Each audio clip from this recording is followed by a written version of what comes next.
Bonjour, aujourd'hui une vidéo sur les outils qui sont appropriés pour travailler les probabilités en classe de seconde. Nous avons normalement déjà vu quand nous avons parlé d'intersection et d'union des diagrammes de Venn, on va juste faire un petit résumé. On se concentrera beaucoup sur les arbres pondérés qui sont vraiment un outil majeur et nous regarderons un petit peu aussi la modélisation et le lien avec les statistiques. Commençons avec les diagrammes de Venn. Donc, ce sont les diagrammes qui vont nous permettre, sous la forme en fait d'ensemble, de travailler sur la répartition des issues à l'intérieur de notre univers. Voilà ce que ça pourrait donner. Ici, mon rectangle correspond à notre univers oméga. On a l'ensemble A ou l'événement A en bleu, l'événement rouge c'est B, on a l'intersection qui est indiquée, et ensuite quand on a besoin d'événements un peu plus compliqués, quand vous voyez par exemple A bar, inter, B bar, on va pouvoir comme ça aller regarder sur ce schéma pour voir un petit peu de quelle partie on va pouvoir parler. Voilà, je ne m'alourdis pas là-dessus puisque nous avons déjà travaillé sur les diagrammes de Venn quand nous avons parlé d'intersection et d'union. Vraiment, le plus important, je dirais, comme outil aux probabilités, ce sont les arbres pondérés et ces arbres, en fait, vont être, utilisés à chaque fois que l'on va avoir une répétition d'expériences, alors identiques ou différentes, en tout cas plusieurs parties qui vont s'enchaîner, qui vont se suivre et chacune de ces parties va être appelée donc une épreuve. On va donc pour chacune des épreuves faire un niveau dans notre arbre pondéré. Voyons cela sur un exemple très détaillé. Je prends une urne avec 4 boules blanches et 5 boules vertes. Donc vraiment c'est ça qui est à retenir. 4 boules blanches, 5 boules vertes. On va tirer 3 fois de suite une boule et on va la remettre entre chaque tirage. Alors cette phrase-là, elle est vraiment très importante. 3 fois en suivant, donc ça veut dire qu'on va avoir 3 épreuves. Chaque épreuve, c'est le fait de tirer une boule. Et ensuite, on va la remettre entre chaque tirage.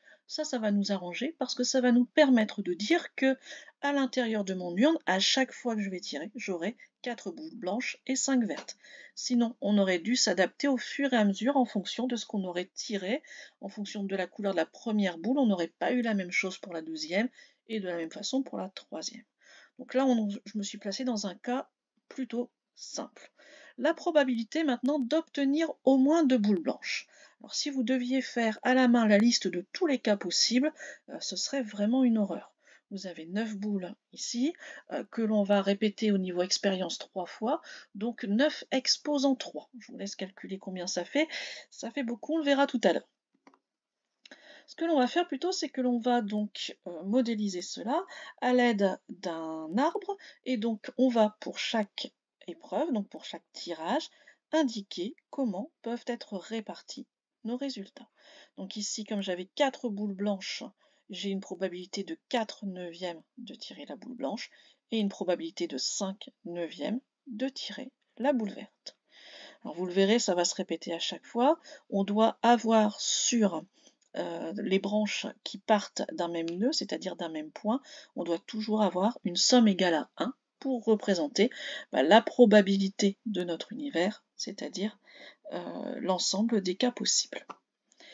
Deuxième tirage, alors que j'ai tiré une boule blanche ou pas, de toute façon ça ne change rien, puisque cette boule a été remise dans l'urne.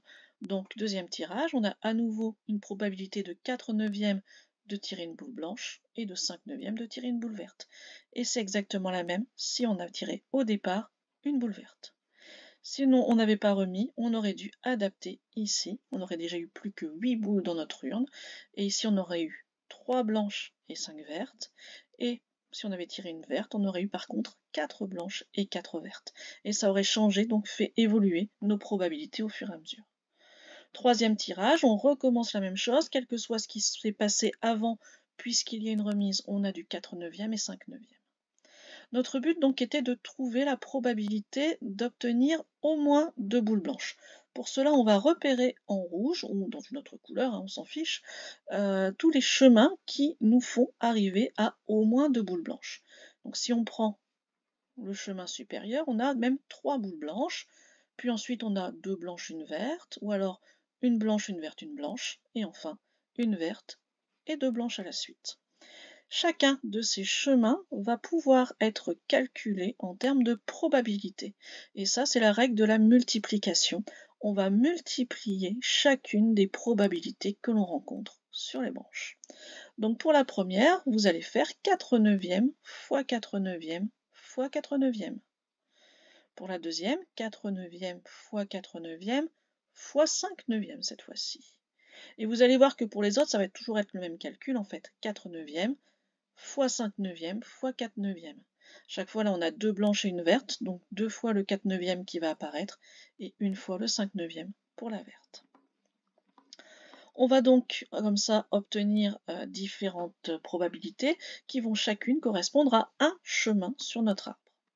Voilà, par exemple, la probabilité d'avoir d'abord blanc puis vert puis blanc, ce sera donc 4 neuvièmes fois 5 neuvièmes fois 4 neuvièmes qui est égal à 80 sur 729.